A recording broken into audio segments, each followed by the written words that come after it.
Okay, now time for our SMX medical update. We're bringing on Dr. Joe McGinley from the McGinley Clinic. We're going to talk Ken Roxon, who's coming back from a leg injury. And I talked to him on Friday.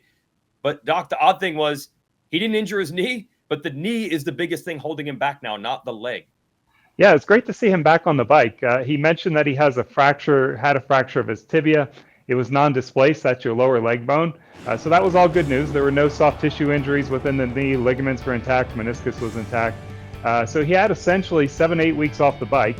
And then when he was coming back in an interview he did, a few weeks ago, he mentioned quad weakness and pain at the kneecap really as his main obstructions to getting fully back on the bike. So it's interesting to hear those comments and see him back on the bike this weekend. What do you attribute that quad weakness to? This is a guy, when you look at him, he is a physical specimen. So to look at him and think that any part of his body is weak is shocking to me. But what do you attribute that quad weakness to? The body's a fascinating structure. So when you injure the knee, there's a reflex response within the muscles. It's called AMI, or arthrogenic muscle inhibition is the medical term for it. Essentially, it's the knee muscles shutting down because they sense an injury of the knee to protect the knee.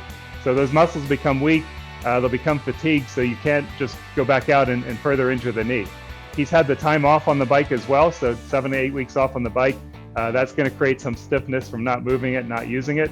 But likely AMI is contributing to this factor as well, and this can happen with any knee injury, whether it's a fracture, meniscal tear, ligament injury. It can power down those quad muscles, and it can be frustrating for the rider trying to come back from that.